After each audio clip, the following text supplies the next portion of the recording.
I came across a TikTok the other day where a male influencer, just an influencer would have just been fine actually, where an influencer was belaboring the fact that he was struggling with making male friends the older he got. And naturally, the internet's out here just offering unsolicited advice. And on this particular occasion, the response was just make a gay male friend. Amazing. Absolutely revolutionary. Sociology has completely ended. Somebody needs to alert the universities. But it stayed with me um, because I kept thinking, actually, how are men making friends in 2026?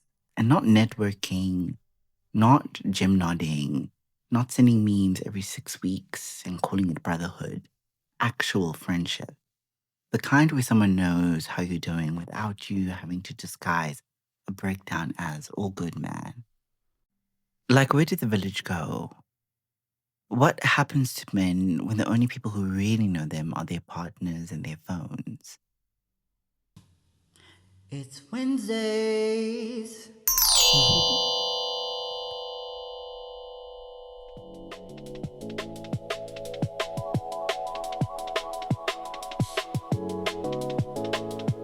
Hello, hello, hello. To the married men, the single men, the gym floor philosophers, the emotionally unavailable group chats, and everyone who has ever said, we should catch up soon, with absolutely no operational plan.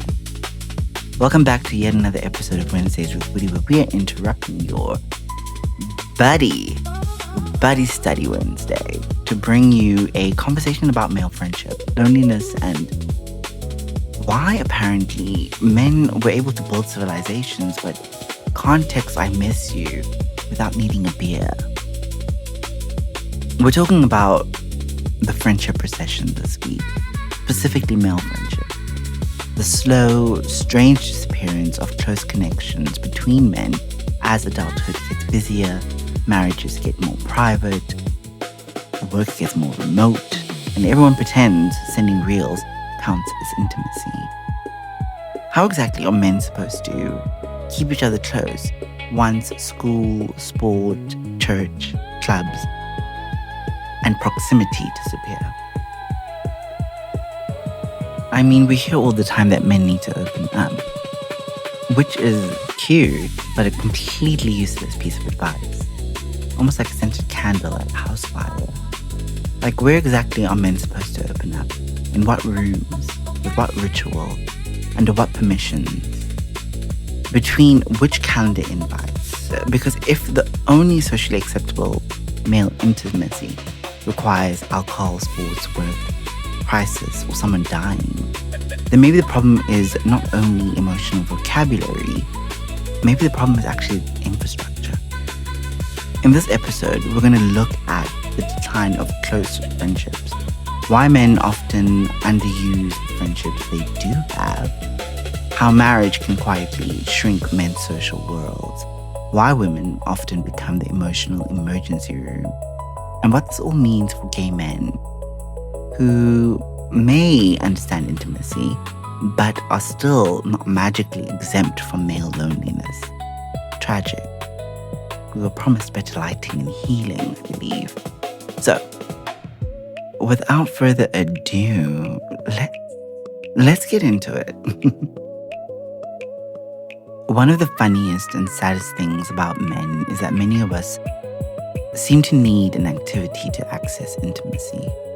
A woman might say, do you want to talk?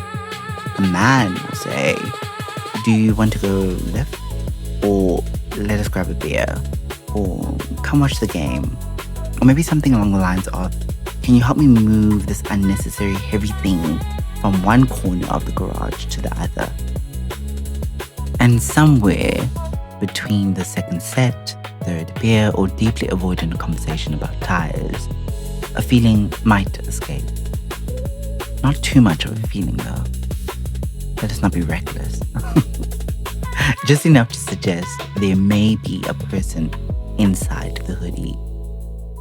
And honestly, I get it.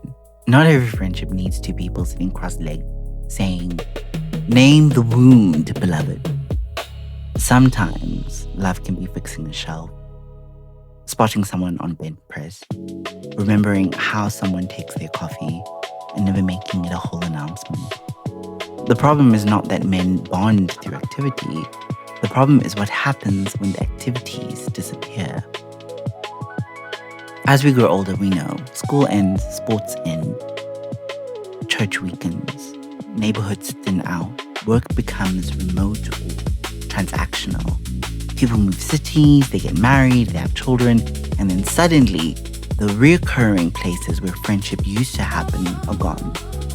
And men are somehow expected to maintain connection through intentional emotional scheduling, which is basically asking a cat to do tax. Modern adulthood destroys proximity, routine, and shared purpose. And a lot of male friendships depend on exactly those things. So men do not always lose friends because they stop caring. They lose friends because the scaffolding comes down and nobody taught us how to rebuild it. And the research, annoyingly, backs this up. Because apparently feelings now require charts before society can pay attention. A major survey in 2021 found that individuals reported fewer close friends than they did in 1990. Men were hit especially hard. The share of men with no close friends rose from 3% in 1990 to 15% in 2021. The share of men with 10 or more close friends fell sharply from 40% to 15%. This is really not a simple men are uniquely doomed story. A 2025 Pew Research Center report complicates the narrative just a little bit. Men do not necessarily report feeling lonelier than women, and they do not necessarily have fewer close friends overall. The sharper difference is that men seem less likely to turn to their networks for emotional support. Men may have people around them. They may have contacts, acquaintances, gym people, work people, old school friends, cousins. The list can go on. Someone called Mark, who sends memes at 11 p.m. But when the emotional floor drops, who do they actually call? And more importantly, who calls them? Because being surrounded by a lot of people is not the same as being witnessed. A man can have 600 contacts, 12 group chats, a wife, a colleague, gym buddies, and still have no one who knows the real answer to, "Are you okay?" The loneliness crisis is not only about empty rooms. Sometimes it's about full rooms where nobody knows who to ask the second question. The first question, "How are you doing?" "I'm good." When everyone nods and continues the conversation cosplay really. And the second question is harder. "No, really, how are you?" That question requires courage. It also requires relationship. And too many men have friendships that can survive jokes, logistics, and shared history, but not emotional entry. And this becomes especially complicated when men get married. Marriage can be beautiful. I love being married. I love being married. I love the intimacy. I love the partnership. I love the ordinary rituals, the shared life, and the deeply spiritual experience of asking, "What are we eating for dinner?" while both of us already know neither of us has a plan. But marriage can privatize life. You fall in love, you build a home, you create routines, you merge calendars, you start saying things like, "We must really have people over soon," which is adult code for never. And slowly, without anyone meaning harm, friendship moves from the center of life to the margins of life. And for many men, marriage becomes the emotional headquarters. The partner becomes the best friend, social secretary, therapist, calendar reminder, emergency contact, emotional translator, and sometimes the only person who knows the difference between I'm fine and I have emotionally left my body. Very romantic, also completely unsustainable. This is where the idea of man-keeping becomes useful. Researchers use this term to describe the unreciprocated emotional and social labor women often do to manage men's emotional and social needs. In other words, when men's friendships shrink, women often end up carrying the overflow. She remembers his friends' birthdays. She organizes the dinners. She tells him to call his brother. She notices he is lonely before he does. She becomes the bridge between him and the world because somewhere along the way, his own bridges got neglected, burnt or replaced with fantasy football league. And let's be fair, not every man does this.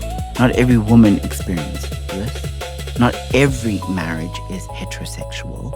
Not every friendship or relationship follows the same pattern. But the pattern still matters. Because if one person becomes your whole emotional village, baby, that's not intimacy. That is an urban plan failure. And for gay men, there's another twist. We do not always have a woman in the relationship absorbing the man-keeping, which means two men in a relationship may have to ask an even more direct question. Have we built friendships outside this marriage?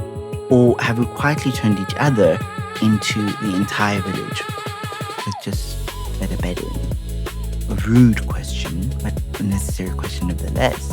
Because gay men may understand chosen family, but we're still men. There, of course, is an answer to the friendship procession that says men should just make gay friends, which of course is adorable, as if gay men are emotional support peacocks released into the ecosystem to heal heterosexual loneliness with brunch, moisturizer, and one devastatingly acute read. Yes, gay men can be emotionally fluent. Yes, queer communities have often built deep forms of chosen family because we had to. And yes, many of us know how to talk, confess, support, dramatize, and assemble a crisis committee in under 7 minutes.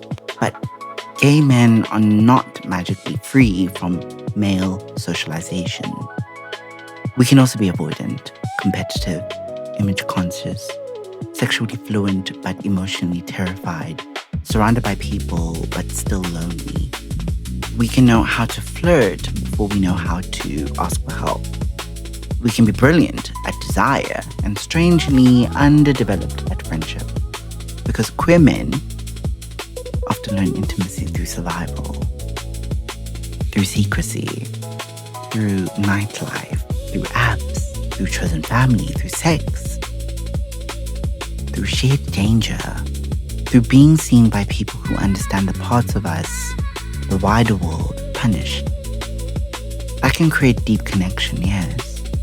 It can also create confusion. Because not every connection is friendship.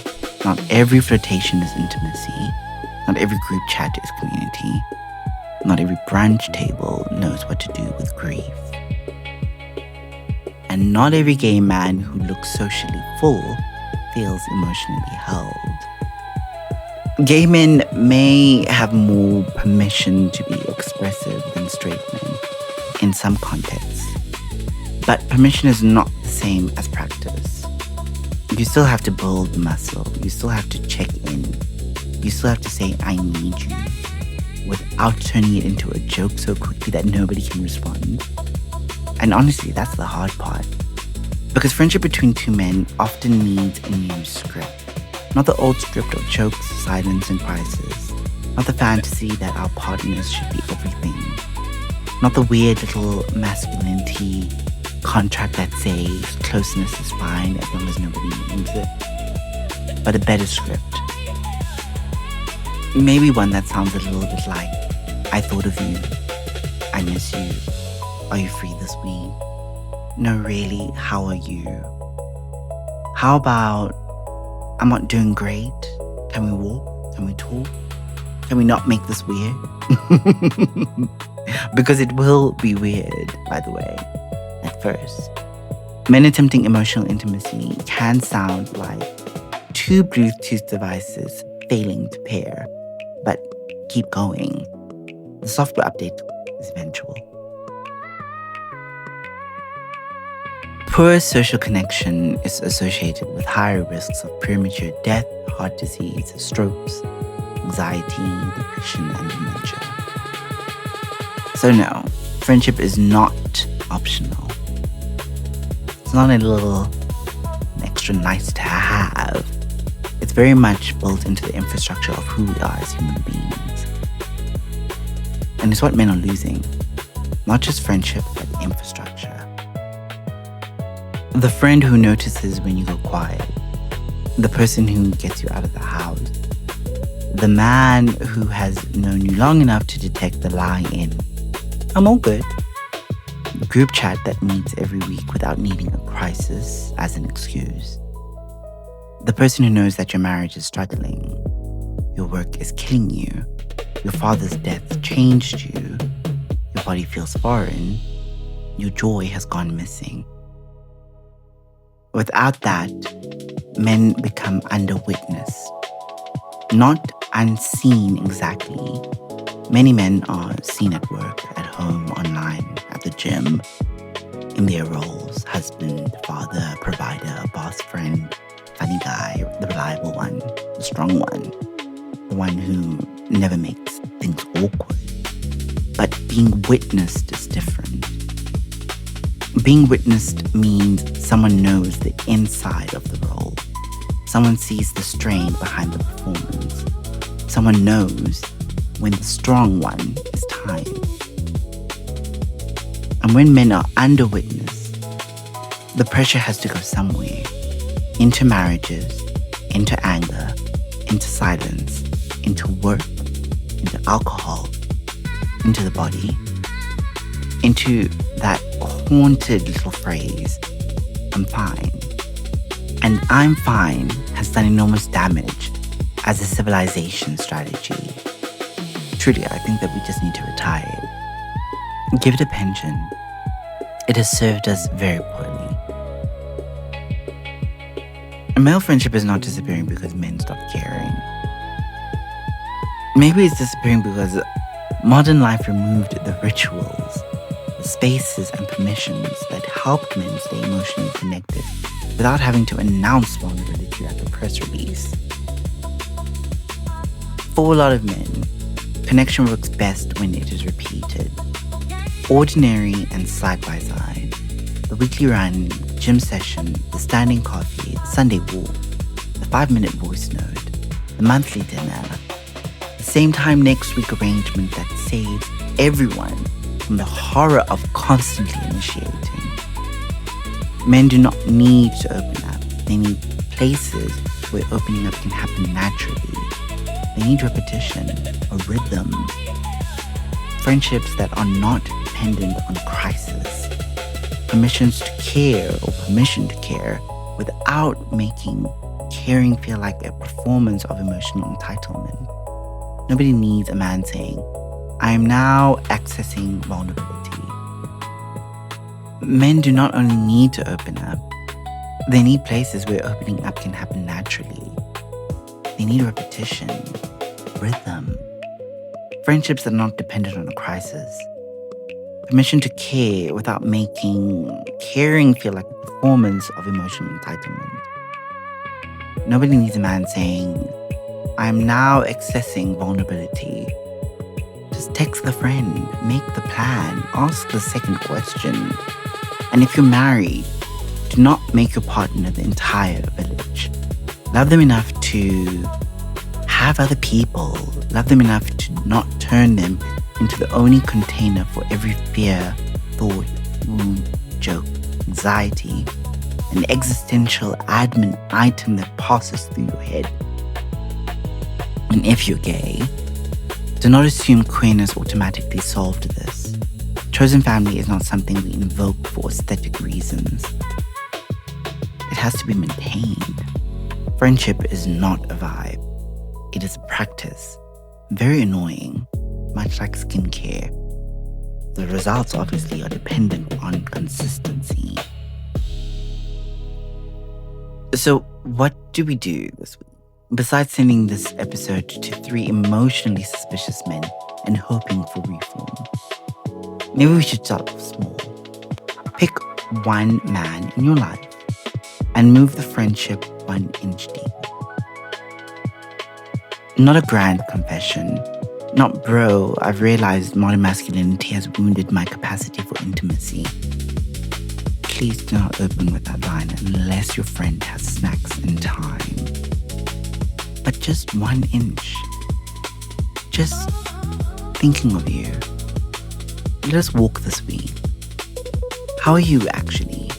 I miss hanging out. I mean small sentences, big consequences. If you're a man who has let his friendship stray, do not make shame your next hobby, please. Don't do that. Just start again. People are busy, absolutely. They're tired, yes. People are up late at night scrolling on Instagram trying to escape Lord knows what from their lives. But many people are also waiting for someone else to initiate because adulthood has turned everyone into a ghost with calendar alerts. If you're married, ask whether your relationship has become too small a container for your whole emotional life. Not because your marriage is failing, but because marriage should not have to be the whole society. If you're a woman carrying the emotional labor for a man, notice the pattern without making it your permanent job. Support is absolutely beautiful. Becoming someone's entire emotional infrastructure, on the other hand, is not. You are not a municipal department, please. And if you're a gay man, ask the real question. Do I have community or do I have proximity? Do I have friends or do I have people I see around? Do I have intimacy or do I have access? This really shouldn't be about collecting people. This should really be about being known by the right types of people in your life. Men are not robots. Despite branding efforts from society, fathers, sports culture, and every movie where a man stares silently at a lake instead of going to therapy, men need connection. Men need witnesses. Men need friends who know the second question. The friendship procession is not just about empty contact lists. It's about men becoming surrounded but under witness. Known by role but not by heart. Present in the group chat but absent in deeper conversations. Maybe the work now is simple, which does not mean easy. We need to rebuild the village. 1 walk, 1 call, 1 standing plan, 1 honest answer. 1 friendship that does not require alcohol, sports, work, or crisis to justify intimacy. If this week has given you language for something you've been noticing, share it with a man you love but cannot emotionally locate. Until next week, my loves, I'm sending you softness, courage, and the good sense to text your friends before the friendship becomes archaeology. And remember, a group chat is not a village, but it can become one if someone finally asks the second question. No, really, how are you?